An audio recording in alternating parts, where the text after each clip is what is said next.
பாதசாரி கடவையில் பிள்ளையான பேக் இருக்க காசு இருக்க பாபு பாபு காசு போக கடைக்கு போறேன்னு இந்த மாசம் பாருங்க இல்ல இத வாங்க வாங்க வாங்க போன ஏன் போமோ ஏன் போமோ இது இங்க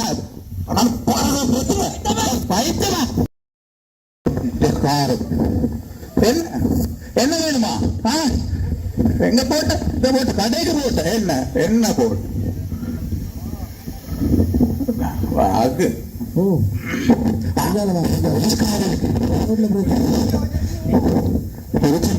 ஓரமா வாங்க. என்ன கடைசி இதுல என்ன பிரச்சனை? அந்த வாகனம் ஓன் அடிக்குது, என்ன பிரச்சனை? வாகனக்காரன் எங்க போக போறீங்க? இது கடைக்கு போறதானே, அவரை சொல்ல வேணுமா கடைக்கு போற? ஓ இல்ல, அவர் சொல்ல தேவையில்தான் நம்மளுக்கு போறதுக்கு. அவர் சொல்ல உங்களுக்கு தெரியும் நீங்க எங்க போறீங்களோ அந்த இடத்துக்கு போகலாம். ஆனாலும் இதுல இடையில என்ன செஞ்சீங்க? பாதையை கடக்காம நடுவில் நின்று என்ன செஞ்சீங்க? சரியில்லை, பாதையை கடக்க போகணும்ல. சரியா சரியா அவர் இந்த பாதசாரிகள் உங்களுக்கு தான்.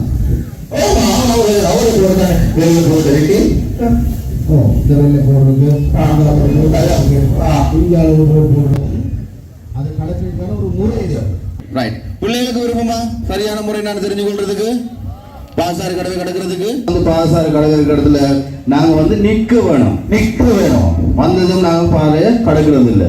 ரைட், எந்த வாகனங்கள் போகும் பாதசாரி கடவை இருக்கிற இடத்துலையும் மூவ் பண்ணும்போது நாங்க வந்ததும் கடந்தோம் என்றால் வர்ற வாகனங்கள் சடனா பிரேக் போட முடியாம போனா ஆக்சிடென்ட் பண்ணலாம். எனவே முதலாவது செய்யணும் நிற்க வேணும்.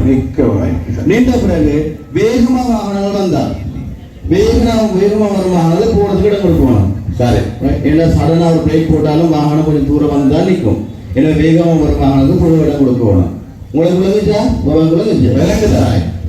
அதை தவிர எங்கட பக்கத்துல வாகனங்கள் வந்தா வாகனம் எங்களுக்கு பக்கத்திலே இருக்கு, பக்கத்துல வந்தா அந்த பக்கத்தில் வரும் வாகனங்களையும் செல்வதற்கு இடம் கொடுக்கணும்.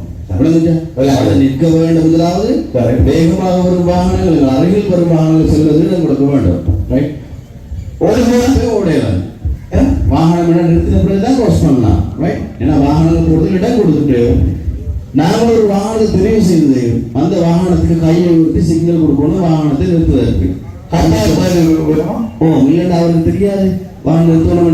எனவே கையை உயர்த்தி வாகனம் நிறுத்துவதற்கான சிக்னலை கொடுக்கணும்.